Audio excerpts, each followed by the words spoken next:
Hello, my name is Chloe. Welcome to my channel. Today I'm bringing to you the announcement, I guess, of the next 3 months of Sisters Approximately book club picks. So I apologise for the lighting. It is a Friday evening after I finish work and I am working with the lighting I've got, so I hope this is okay. I hope it's not too bad.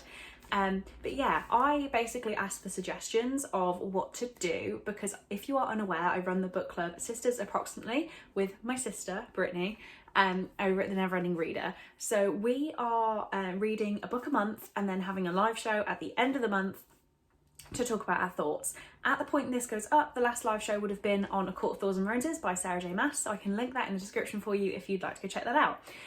But when we pick a new book, we're announcing it over on Twitter, and lately my YouTube following has grown, so it's actually going to reach a few more people, I guess, if we announce the books over on YouTube as well. But I didn't want to do a video every single month announcing the read. They are said in my TBR, but I know that some people like preparation time. They like to go out and get the book. They might have to go through the library and try and find the book. So I wanted to put out a video announcing November, December and January's books. So if you're interested by any of them, you have time to go and get them. Or have access to them through a library app or borrowing them, you know what I mean? Like, you have time. Because I know sometimes the week before the month, it's sort of disheartening, you don't want to pick it up. So without further ado, November, we actually put up a poll to try and get people on Twitter to help pick the book, but really they just picked most of the picks, as you will see. But November's book is going to be The Merciless by Danielle Vega. This is a weird one. I don't know much about this book at all, but me and Brittany both have it for no particular reason, so decided it's time to finally pick it up. So all it says on the back is, "Forgive us, Father, for we have sinned." It's relatively short as well, which I'm gonna enjoy. So this is the information that we've got. It says, Brooklyn Stevens sits in a pool of her own blood, tied up and gagged. No one outside of these dark basement walls knows she's here. No one can hear her scream. Sophia Flores knows she shouldn't have gotten involved. When she befriended the popular girls on her first day at school, she admired their perfect hair and their good girl ways. They said they wanted to save Brooklyn. They wanted to help her. Sophia didn't realise they believed Brooklyn was possessed. Now, Sophia's new friends are performing an exorcism on Brooklyn, but their idea of exorcism is closer to torture than salvation. I haven't looked into it any more than that. I don't want to. I just think this sounds like such an interesting time, and obviously Brittany feels the same, and it was voted for on Twitter. So I'm really excited to get to this. I feel like November is still close enough to October to read the sort of horrible, like disgusting, creepy, that side of things.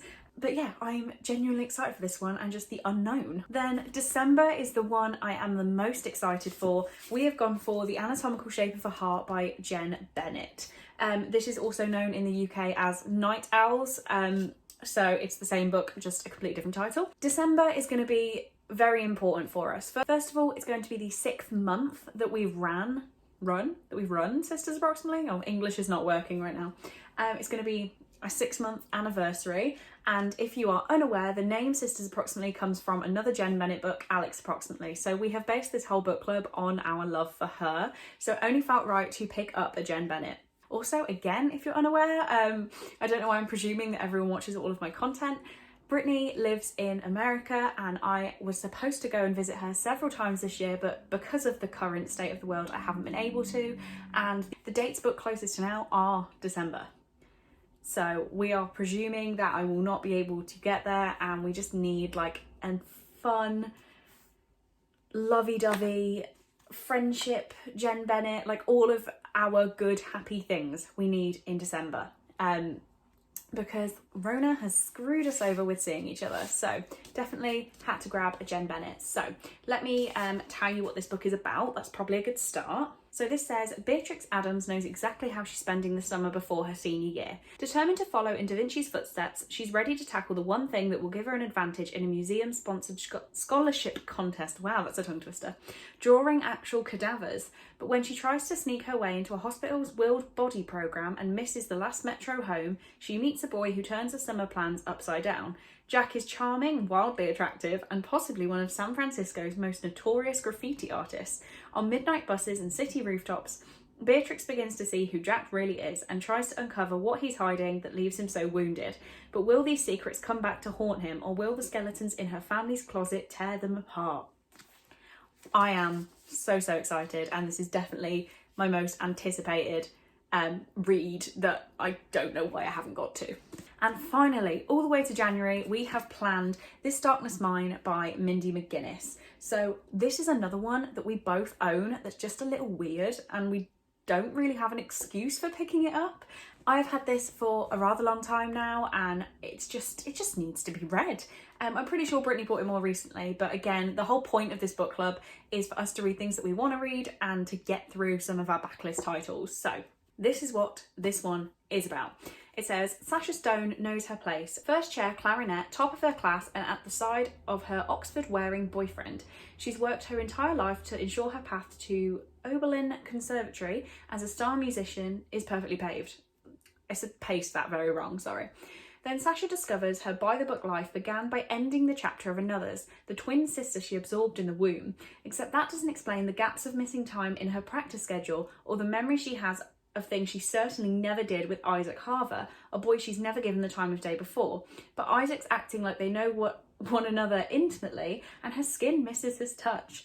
Armed with the knowledge that her heart might not be hers alone, Sasha must decide what she's willing to do and who she's willing to hurt to take it back before things crescendo out of her control. It sounds insanely weird, and I'm very excited for it. So there you have it. We have November, December and January's picks for Sisters approximately. If you are going to be getting involved in one of these months, please do let me know down in the comments. If you have any future suggestions for books as well. So I'm going to try and put a video out in January of February, March, April's picks, and just do it quarterly like that, just so everyone has time to prepare, I guess. So yeah, I hope that one of these books at least is one that you want to read and that you'll be joining in with our reading. If you want to stay completely up to date on everything's happening, make sure you're following us on Twitter. So we're at Sisters Approx. Most of the stuff, well, all of the stuff will then be retweeted by my Twitter. So that's at Chloe Reads Books.